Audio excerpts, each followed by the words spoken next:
So you've written a kick-ass intro using the intro funnel, and you've written your body paragraphs. Now it's time to write a conclusion. How do we do this? We use the conclusion pyramid. The pyramid is the opposite of the funnel. The top is skinny, meaning we start with something narrow, and the bottom is wide, meaning we end with something broad. Let's take a look at it in more detail. At the top, we are going to put our thesis statement again, since it's very specific and tells the reader what we just talked about in the paper. Now let's skip down to the end of the pyramid for a second.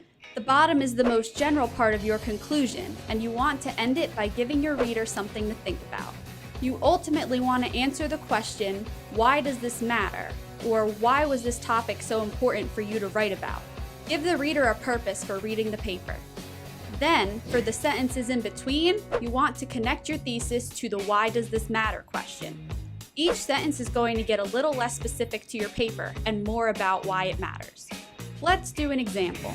Let's say we wrote a paper about the movie Shrek and how ogres have layers. Our working thesis is, Shrek proves to have layers through his interactions with his friends and enemies. By putting this at the beginning, we are reminding our reader that we just wrote a whole paper about how Shrek proves to have layers. Now we're going to get a little less narrow in our following sentences and say, he acts tough and antisocial towards Lord Farquaad and the fairy tale characters. However, Princess Fiona peels back his layers and proves him to be a sentimental ogre with feelings. So even though we're rephrasing our points a little bit, we're introducing the idea that Shrek's layers can be peeled back.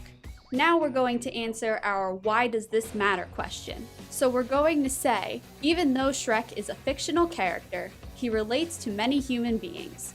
Many people in real life have layers, and they just need to be peeled back. So by doing this, we're saying that this matters because even though Shrek is a movie, people can still relate to it in real life.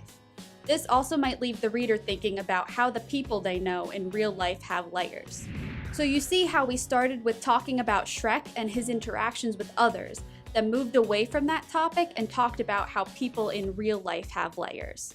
And just like the intro funnel, this is just a rough outline. You can add sentences or take them away. You just have to remember to answer the question, why does this matter?